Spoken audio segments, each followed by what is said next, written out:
الحمد لله والصلاة والسلام على رسول الله. أما بعد فأعوذ بالله من الشيطان الرجيم. بسم الله الرحمن الرحيم. يا أيها الناس اتقوا ربكم الذي خلقكم من نفس واحدة وخلق منها زوجها وبث منهما رجالا كثيرا ونساء واتقوا الله الذي تساءلون به والأرحام إن الله كان عليكم رقيبا. سورہ نساء کی پہلی آیت ہے اور سورہ نساء کا معنی ہے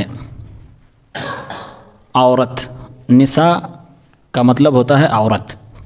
اس صورت کے اندر عورتوں کے متعلق اور ان کے حقوق کے متعلق کافی باتیں کی گئی ہیں. جنگ احد میں جب 70 صحابہ شہید ہو گئے تو ظاہر سی بات ہے مرد حضرات جب شہید ہوئے تو کئی عورتیں بیوہ ہو گئیں, کئی بچے یتیم ہو گئے. تو ایک بہت بڑا مسئلہ پیدا ہوا کہ ان عورتوں کا, ان بیوہ عورتوں کا اور یتیم بچوں کا کیا ہوگا, ان کے حقوق کی حفاظت کیسے ہوگی, کیسے وہ زندگی گزاریں گی. اور غزوہ احد کا بیان سورہ آل عمران میں ہوا ہے اور آپ نے سنا. تو اس صورت میں گویا کہ اللہ تعالیٰ نے عورتوں کے حقوق کو بیان فرمایا اور مسلم سماج کو اس بات پر توجہ دلائی ہے کہ اگر آپ کے سماج میں ایسی عورتیں ہوں, ایسے بچے ہوں تو آپ کے اوپر کیا فریضہ عائد ہوتا ہے.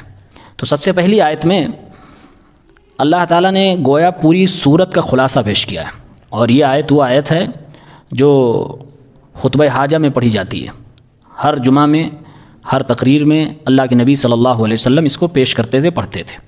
اس آیت کے اندر اللہ تعالیٰ نے دو چیزوں کی طرف ہمیں اور آپ کو توجہ دلائی ہے.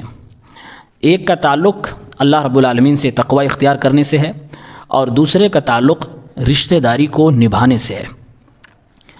فرمایا یا ایھا الناس اتقوا ربکم الذی خلقکم من نفس واحدہ.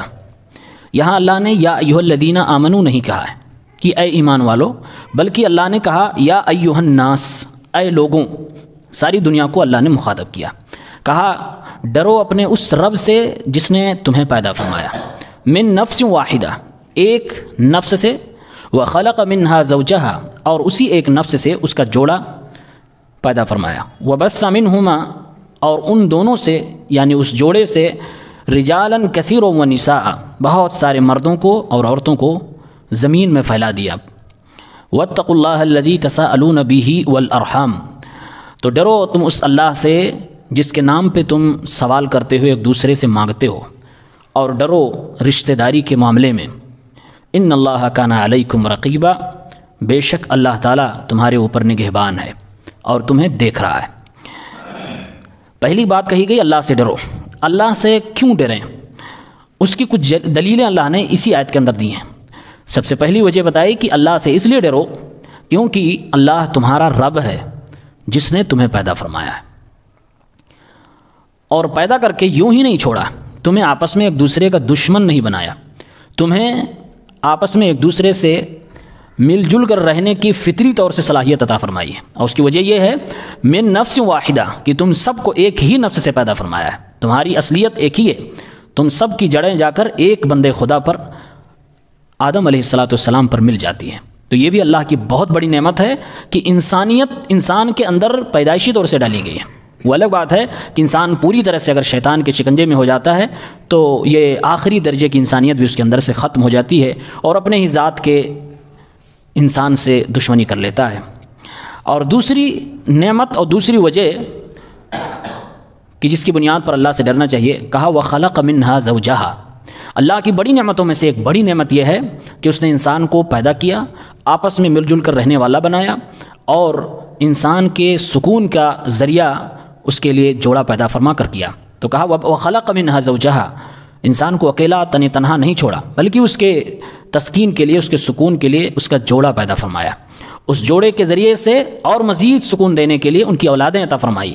نتیجہ یہ ہوا کہ دنیا کے اندر انسانوں کی آبادی مرد و عورت کے حوالے سے بڑھتی چلی گئی.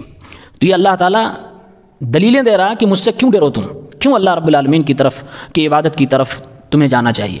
دلیلیں دے رہا, دلیل کہ پیدا کیا, انسان بنایا, تمہارے لیے جوڑا بنایا, یہ سب اس کا احسان ہے. پھر کہا واتقوا اللہ الذی تساءلون بہ, اور پھر ڈرو اس اللہ سے جس کے نام پہ تم ایک دوسرے سے سوال کرتے ہو. شروع میں کہہ دیا اتقو ڈرو، پھر دوبارہ کہہ رہا واتقوا اللہ، پھر ڈرو. ڈبل ڈرنے کی بات کہنے کی وجہ کیا ہے؟ مفسرین نے لکھا ہے کیونکہ اس میں اللہ تعالیٰ ایک مزید چیز جوڑ رہا ہے. پہلے صرف اللہ سے ڈرنے کی بات کی گئی، اب آگے اللہ سے ڈرنے کے ساتھ ساتھ رشتہ داری کو نبھانے کی بھی بات کی جا رہی ہے. کہا اس اللہ سے ڈرو جس کے نام پہ تم ایک دوسرے سے مانگتے ہو. اور کہیں نہ کہیں اس میں یہ بھی بتایا گیا ہے کہ انسان جب اللہ کا حوالہ دے کر کسی سے مانگتا ہے تو اگلا شخص اگر وہ اللہ کی تعظیم دل میں رکھتا ہے تو انکار نہیں کرتا ہے.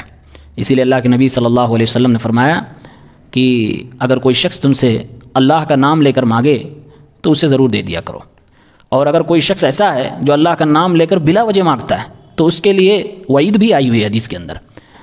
کیونکہ جب ہم کسی کا حوالہ دے کر مانگتے ہیں تو مطلب یہ ہوتا ہے کہ اس ذات کی میرے دل میں بھی بہت تعظیم ہے اور میں جسے حوالہ دے رہا ہوں اس کے دل میں بھی بہت تعظیم ہے. تبھی سوال کرتے ہیں اسألک باللہ، میں تمہیں اللہ کا حوالہ دیتا ہوں کہ تم مجھے یہ چیز دے دو یا میرا یہ فلاں کام کر دو. تو اسی چیز کی طرف اشارہ کیا. اللہ نے کہا کہ اس اللہ سے ڈرو کہ جس کے ذریعے سے تم ایک دوسرے سے سوال کرتے ہو، مانگتے ہو. یعنی اتنا عظیم ہے کہ اس کی عظمت کا حوالہ دے کر تم ایک دوسرے سے مطالبہ کرتے ہو تو اس اللہ سے تمہیں ڈرنا ضرور چاہیے. کہا والارحام، اور رشتہ داریوں کو نبھاؤ. اللہ سے ڈرنا یہ حقوق اللہ میں آتا ہے، اور اس کے بعد رشتہ داریوں کو نبھانا یہ حقوق العباد میں آتا ہے. ان اللہ کان علیکم رقیبہ، دونوں باتیں کہہ دی گئیں. حقوق اللہ کی ادائیگی کرو، کیا وجہ ہوگی، کن اسباب کی بنیاد پر، یہ ساری باتیں کر دی گئیں. اس کے بعد کہا رشتہ داری کو نبھاؤ، حقوق العباد کی ادائیگی کرو، ہمیشہ اس کے اوپر کھرا اترنے کی کوشش کرو. دونوں باتیں کہنے کے بعد اللہ نے کہا کہ ہمیشہ یہ بات ذہن میں رکھنا کہ اللہ تعالیٰ تمہیں دیکھ رہا ہے. ان اللہ کان علیکم رقیبہ، اللہ تعالیٰ تمہارے بارے میں اچھی طرح سے جانتا بھی ہے اور تمہاری حالات سے پوری طرح سے واقف بھی ہے. رقیب اسے کہتے ہیں جو جانتا بھی ہو اور حالات سے پوری طرح سے واقف بھی ہو. تو اللہ سب کچھ جانتا ہے اور واقف بھی حالات سے ہے. یہ احساس اللہ اس لیے دلا رہا ہے کہ کبھی جب حقوق کی ادائیگی میں دل میں آئے کہ یہاں لاؤ ڈنڈی مار لیں تو یہ بات دماغ میں ہونا چاہیے کہ دیکھ رہا اللہ. اب وہ چاہے حقوق اللہ کی بات ہو یا حقوق العباد کی بات ہو، دونوں باتوں کو اللہ نے اس آیت کے اندر ذکر کر دیا. اب اس کے بعد پوری صورت کے اندر حقوق العباد حقوق اللہ یہی چلے گا. اور شریعت کو اگر دو حصوں میں بانٹا جائے تو ہم بانٹ سکتے ہیں، ایک شریعت کے وہ احکام جس میں اللہ کے حقوق بتائے گئے ہیں، اور شریعت کے وہ احکام جس میں بندوں کے حقوق بتائے گئے ہیں.